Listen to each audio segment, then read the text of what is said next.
Joseph de la Capelle, catholique et légitimiste. Ce vote donc à Versailles pour l'introduction de l'IVG dans la Constitution est très révélateur.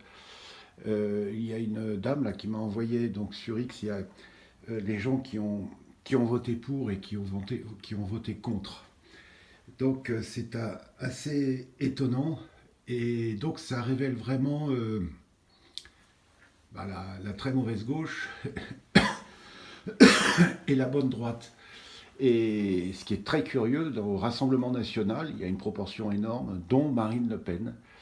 Et donc tout ça montre en fait comment la révolution dévore toujours ses enfants. Là, double titre. D'abord, c'est tous ces enfants avortés, c'est le sacrifice à balles. Hein, voilà, c'est ça le fond. Et puis,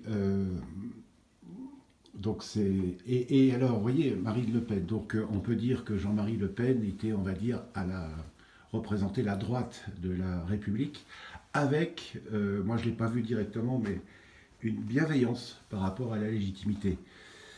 Donc on peut dire qu'il était quand même contre l'avortement, etc. Enfin bref. Et donc contre l'immigration massive, etc. Et une génération après, on se retrouve avec sa fille qui devient comparable au communisme de Yougoslavie avec Tito. On est quand même le deuxième pays au monde à avoir inscrit l'avortement dans la Constitution après la Yougoslavie de Tito, un communiste. Donc c'est ce que j'avais déjà expliqué, nous sommes complètement bolcheviques. Donc c'est assez révélateur. Donc quand on voit le vote, c'est assez étonnant. Donc chez les républicains, il y a quand même des gens de droite. Dans les centristes, il y en a quelques-uns. Au Front National, il y a à peu près, on va dire, un tiers à peu près. Mais tous ceux qui ont voté pour sont de la gauche révolutionnaire et marxiste, quoi. Donc c'est assez révélateur. Et donc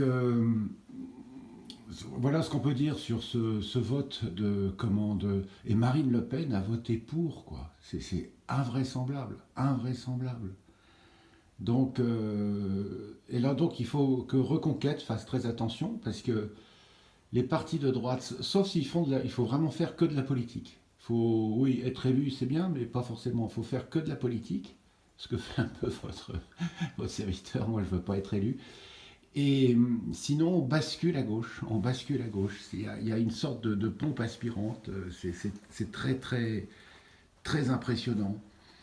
Donc, voilà, pour montrer un peu les mécanismes du système dans lequel on est. Mais là, le Rassemblement national qui se dit de droite. Non, non, ils sont pas, non, ils sont vraiment à gauche, quoi. Ils sont vraiment à gauche, en très grosse proportion. Il y a des gens de droite dans le Rassemblement national. Il y en a aux Républicains, parce que là, c'est vraiment ça montre. Ce vote définit exactement. Se définit exactement. Alors toute la gauche est pour. Toute la gauche. Socialistes, communistes, écologistes, machin de Mélenchon, là, tout ça, tous pour à 100%. Donc on voit bien le truc, quoi. Donc ce que j'appelle la gauche révolutionnaire. Voilà, la gauche bolchevico-révolutionnaire, anti-dieu et anti-roi. Donc voilà, donc j'en appelle à tous nos évêques et archevêques français qui ont été courageux dans cette affaire. Et on s'habitue au mal. Et mes seigneurs, donc entre 1830 et 1836, l'archevêque de Reims ne pouvait rien faire parce que le roi était en exil. Que fait votre confrère de l'archevêque de Reims depuis 1836? Pourquoi, moi, français, je n'ai pas mon roi sacré à Reims et ma reine sacrée à Reims? Je vous le donne comme thème de réflexion, chers messeigneurs de la conférence épiscopale française.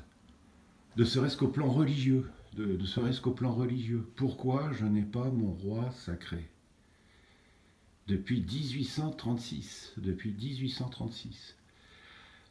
Beaucoup de mal vient de là. Toute cette expansion révolutionnaire et anti-catholique, anti-Dieu en France vient de là. À très bientôt à tous, que Dieu vous garde, Notre-Dame de Boulogne, Notre-Dame de France, priez pour nous, tous les cœurs angéliques du paradis, priez pour nous, protégez-nous, tous les saints et les saintes du paradis, du purgatoire, priez pour nous. À très bientôt à tous, Deus et Rex.